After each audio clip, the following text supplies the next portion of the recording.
win the game easily. He went king d3. Black played e4, fe4, and with 2 pawns up, of course, the game was not too long and white won the game.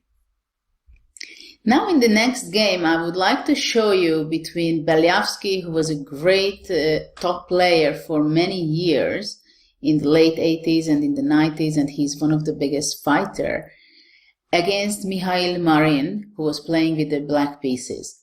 This game, we will see again a structure where it's going to be the d5 square, but we're going to see the plus and minuses again, and this time it's going to be black who is showing that other elements are more important than only one weak square.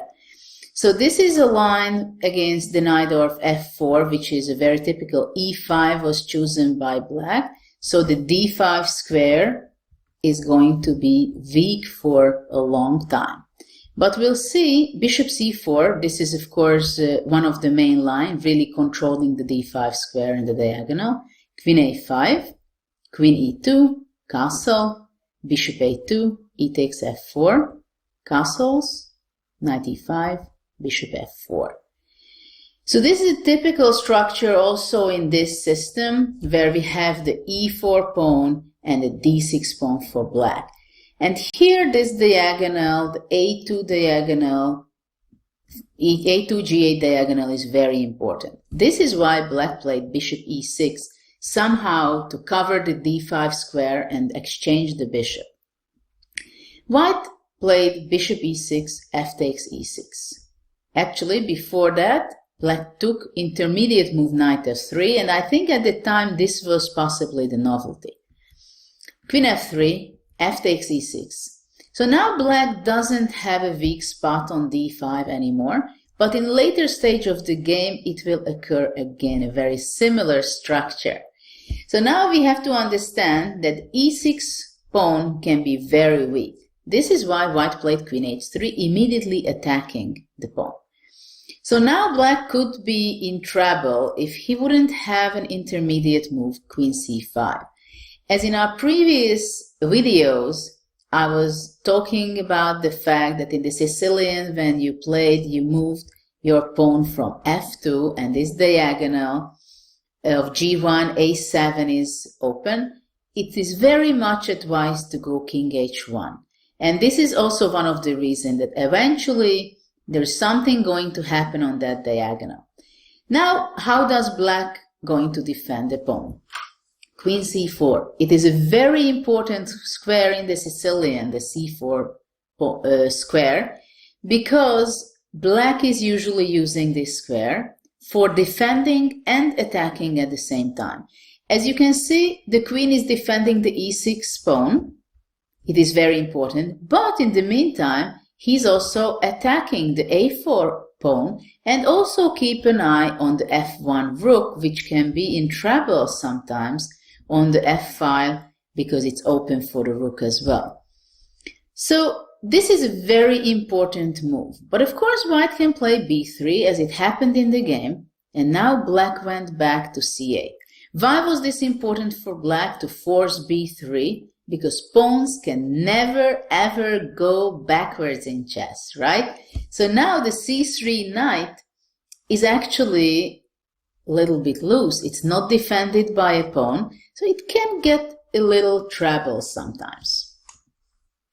White continued the game with developing, and probably it was already not the best move. He played rook d1, thinking that there is going to be no problem. Actually, it was kind of forcing the good move by black. What would you play here? e5. After e5, forcing white to exchange the queens, black is going to be slightly better. It's going to be very unpleasant position for white. Actually, if the queens would stay on, and let's say the queen would be not under the circumstances that it's going to be exchanged and white would be able simply to move the bishop away, then the d5 square would be really, really weak after, let's say, bishop g5 and exchanging the knight there.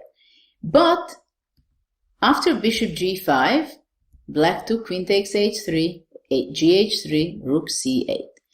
And suddenly the d5 square is true, that it's there, it's weak, and one day maybe the knight can occupy it, but the black's activity is much more important. On the c file, which is very important, that there is a great attack from black. And also white has problems with the c3 knight.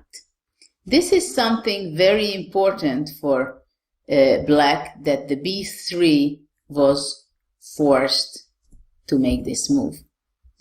Okay, so let's move on. White took bishop takes f6, bishop f6. Now, of course, the knight cannot be moving to d5 because the c2 is under attack. This is the reason why white played rook d3, rook c6. The reason is not exactly to defend the d6 pawn, but more to move the rook from c8, from f8 to c8. King g2. And now, interestingly enough, black didn't go rook f8 because after rook f3, he considered that he cannot make progress in this position. But he found another idea where we can see that the bishop on f6 is not exactly a good piece, right? But you can look for a better place for it. Which move would you play with black, with the bishop, if you have a choice? Black played bishop d8. It is a very important diagonal in these positions to go bishop b6, possibly on d4, but also to cover the f2 square, or actually black is really threatening with bishop a5 as well, kicking the knight out from c3. White took rook f8, king f8, king f1. Now the important situation is that black should have probably prepared a bit before making bishop a5, and king e8 was a better choice. But black played bishop a5, which was not a big mistake, but after knight e2, of course, black should take on c2, otherwise white would be playing c4, and then really the d6 pawn would be weak, and we could say that white is at least equal.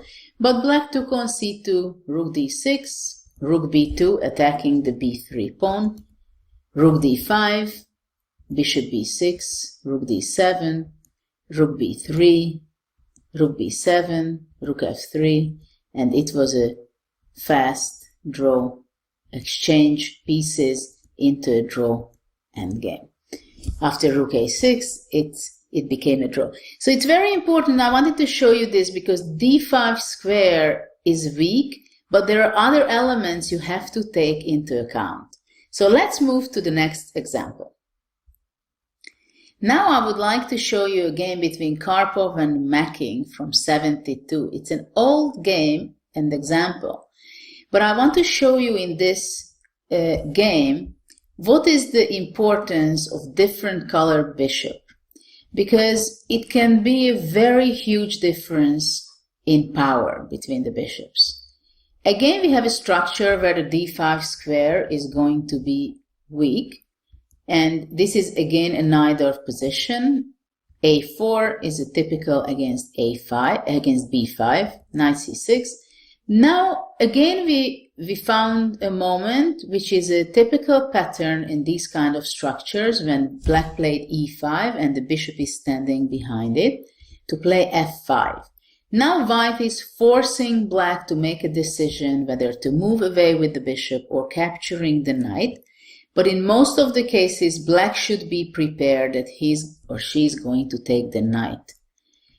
Now white has a double pawn structure on the b file, b2 and b3. In other hand, white has the pair of bishop.